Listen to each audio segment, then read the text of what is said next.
Having taken Dancing on Ice into its fourth series, Chris and Jane are proving week in, week out that they've still got what it takes to be Britain's biggest ice stars.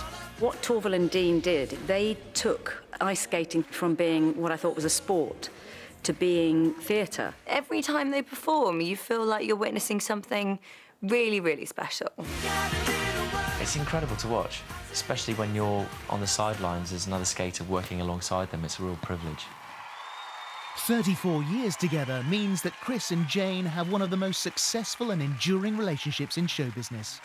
They have such respect for one another, and I think that's what is so lovely to see. It just works after all these years. It's like two pieces of the jigsaw that just fit so perfectly together. Da, da, da, da. Can you then turn and put two hands on here? It wasn't one day that suddenly you have this.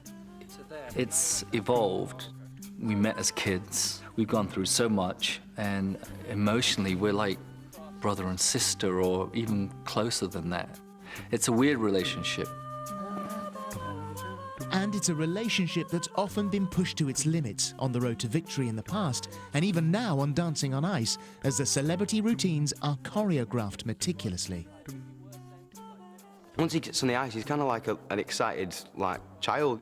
When he was choreographing our routines, it's literally non-stop. It's like he has all these ideas in his head, and rather than think about them, he just skates them. He's like relentless. I think Chris, his personality is a lot more fiery, and he's impatient.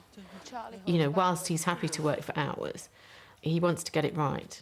Round, hook, keep twisting. Give me that hand. If I'm worried about something, I tend to back off and close down, whereas Chris shouts at people. Okay, go on, go down. What am I doing? In the air. She's not in the air. He's just picked her up.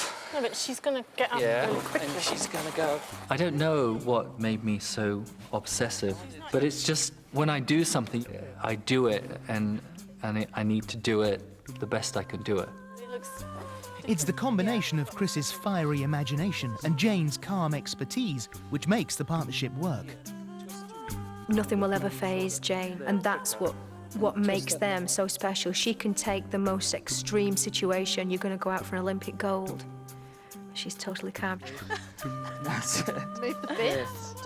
I can certainly understand why they were so good, because they had this partnership where they were so dedicated to being the best. And when you've got that dedication, you've got that talent as well, then you're going to get success. Step forward like she did there. By 1976, just 1 year after teaming up, Torvill and Dean were starting to make their mark on the skating circuit. Well, I'd just changed to skate with Karen Barber, and Chris started to skate with Jane, and I'd been beating him, and then he beat me, so I did notice it at the time as something quite significant. Then, in 1978, Torvill and Dean won their first major competition. It was their first steps on the road to gold, but for the time being, they were still two ordinary people trying to lead ordinary lives. We realised that our partnership was taking over our lives. We didn't really know how long it was going to continue, because we both still had our own jobs, and Chris's job was training to be a policeman, so that was quite important to him. Oh yes, you heard right. Whilst winning trophies on the ice, Chris was also a British bobby, protecting the citizens of Nottingham. I started skating when I was 10 years old, so I was skating first, but that was just recreational. It wasn't something that I was ever going to do seriously, but this was going to be my real job. Yeah, I was going to be a policeman.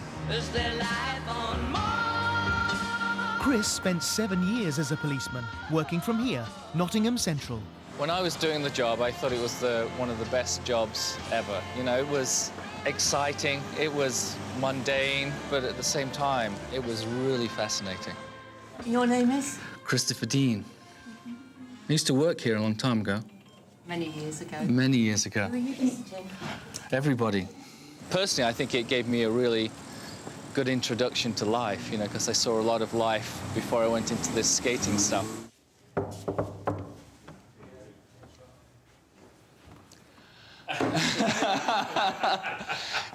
Well, how are you, Tony? For goodness sake, how are you doing? How are you, mate? Well done, mate. Good to see you. And you. It's great to see you guys. For his workmates, Officer Dean, the ice-dancing copper, had a certain novelty value. Chris didn't talk about it, really. There weren't too many skating policemen at that time, was there? I think it was, I mean, it was before, we discussed this as well before you came here today, and we thought, you did keep it quiet. Did I? Was it sequins and... Tight cat suits, I think. Cat suits. Yeah. But you seem to have your two lives at that stage. No, they're definitely two separate entities. Yeah. That, and somehow, you know, I want to keep them going. I wanted them to mesh. A policeman seemed a great opportunity to me. And the thought of quitting my job and going skating was completely a different mindset. It was a lot for me to say to myself, you're going to be unemployed and you're just going to go skating. This end here, do you remember, it used to be the Vice Squad? We started moving up in the ranks and we were getting better. But at the same time, you know, I was still working as a police cadet and a policeman. Yeah, this was the back entrance. This was the cell block at that time. I wonder how many of those prisoners now might look back and remember who... I got nicked Christopher Dean. I think most of them were pretty drunk at the time. Chris's beat in Nottingham was the Old Town Square. Funnily enough, it was overlooked by the Norwich Union building, where Jane worked as an insurance clerk.